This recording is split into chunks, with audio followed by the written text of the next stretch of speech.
Nous avons vu dans un épisode précédent l'hérédité selon Mendel avec ce qu'on peut appeler le brassage interchromosomique. Et nous allons voir maintenant les études de Morgan qui vont permettre de découvrir un nouveau type de brassage. Alors Morgan va travailler sur la transmission de l'hérédité et donc il va travailler sur un modèle qu'on appelle la drosophile, encore appelé mouche du vinaigre. Donc il va réaliser un certain nombre de croisements avec ces drosophiles et notamment il va réaliser l'expérience suivante de croiser une drosophile avec un corps gris et des ailes longues avec une drosophile avec un corps noir et des ailes courtes. Donc logiquement, on est sur deux caractères. Si on se fiait à l'hérédité mendélienne, on aurait dû avoir des proportions de descendance bien définies, à savoir 9/16 de double dominant, 3/16 avec un caractère dominant et l'autre récessif et inversement, et 1/16 de double récessif. Or, lorsque l'on fait ce croisement, on s'aperçoit que les résultats ne sont pas du tout ceux qui sont attendus.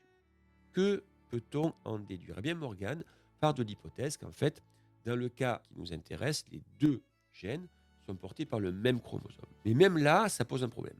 Parce que si les deux gènes sont portés par le même chromosome, alors on devrait obtenir un résultat identique à ce que l'on obtient dans l'hérédité mendélienne avec un seul caractère, à savoir une F1 homogène, ce qui est le cas, pardon, lorsqu'on fait un croisement au niveau de la F1, eh bien, on devrait avoir trois quarts de caractère dominant, un quart de récessif. Ce ne sont pas ces résultats-là qu'on obtient. On se retrouve avec des phénotypes qui correspondent aux phénotypes parentaux, c'est-à-dire le corps gris, aile longue et corps noir, aile courte, mais également des phénotypes qui n'existaient pas dans le phénotype parental, qu'on appelle des phénotypes recombinés. Alors ça peut fonctionner si on avait affaire à deux chromosomes distincts, dans le cas de l'hérédité mendélienne. Mais ce n'est pas le cas. Parce que si c'était le cas, si on avait deux chromosomes distincts, on se retrouverait sur les fameuses proportions dont je vous ai parlé. Donc comment expliquer cela? Alors, quelques années avant, Jensen avait découvert qu'il était possible, au niveau des chromosomes, qu'il y ait un échange d'informations à l'intérieur même des chromosomes. C'est-à-dire qu'on s'aperçoit que à la métaphase, eh bien, les chromosomes s'alignent et peuvent se croiser. Et Morgan part de l'hypothèse que ce croisement a pour conséquence un échange de fragments qui donnerait un échange de gènes. Si on se fie à cette théorie, on peut se retrouver à la suite de la méiose avec des gamètes qui vont être recombinés avec des chromosomes recombinés, qui vont donc se retrouver, lorsqu'ils vont subir une fécondation, à donner ces fameux phénotypes recombinés. Pour pouvoir le savoir, il faut savoir quels sont les chromosomes que portent les gamètes de ces drosophiles. Or, on ne peut pas les observer à l'époque, on n'a pas les sondes moléculaires pour permettre de voir quels sont les gènes qui sont portés. Morgan a donc l'idée d'essayer de faire apparaître les combinaisons qui sont présentes au niveau des gamètes. Pour cela, il va inventer une technique qu'on appelle le test cross, que vous trouverez également sous le nom de back-cross. Quel est ce principe? Eh bien, en fait, il va croiser l'individu qu'il cherche à étudier avec un individu qui est double récessif. Sachant que un double récessif n'exprimera pas ses caractères au niveau de sa descendance, sauf si euh, l'individu avec lequel il est croisé, que l'on va tester, est porteur lui-même de l'allèle récessif, eh bien, on peut supposer qu'à la fin, on va se retrouver avec des résultats qui correspondront en fait au type de gamètes produit par l'individu que l'on teste. Les résultats de ce test cross seront donc les suivants.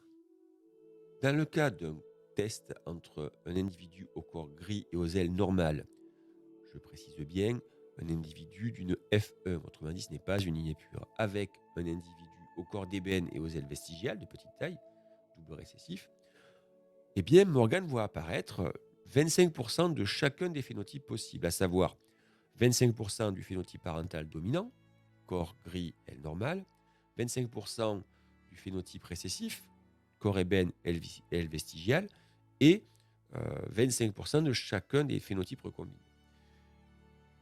Il en déduit donc que dans ce cas-là, les deux gènes qui vont déterminer la couleur du corps et la longueur des ailes se retrouvent sur des chromosomes qui sont différents. En effet, on se retrouve là avec des proportions correspondant à un brassage interchromosomique. Dans un autre cas de figure, où on va réaliser un test cross, non pas avec le corps d'ébène couleur ébène, mais encore black, donc noir. Là, on se retrouve avec des phénotypes de la lignée F2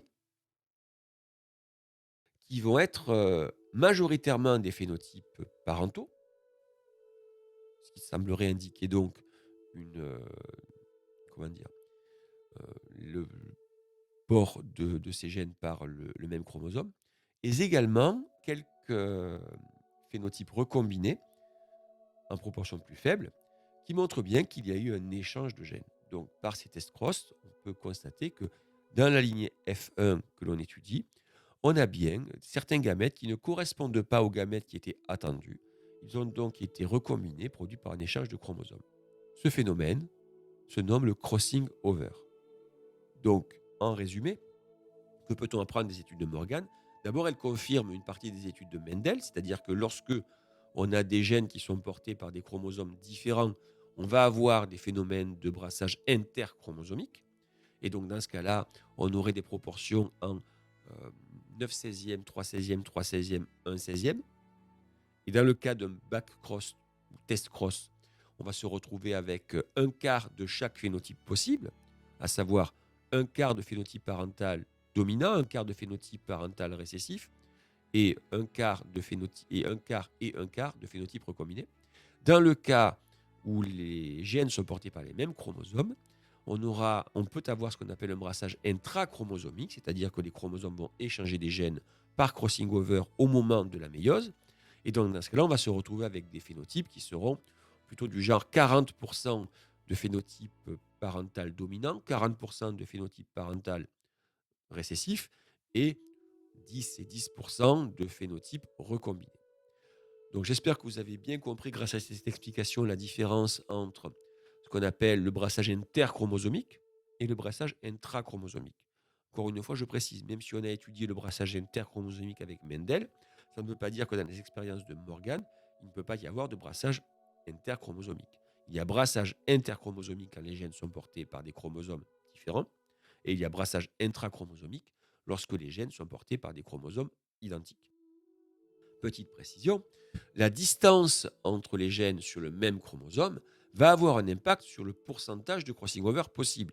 C'est ainsi que Morgan va déterminer cette distance en analysant le pourcentage de recombinaisons. Plus il y a de recombinaisons possibles, plus le nombre d'individus recombinés est important après un test cross, plus il en déduit que les gènes sont éloignés au niveau du chromosome. On va définir ainsi l'unité de distance au niveau des gènes qu'on appelle le centi-Morgan.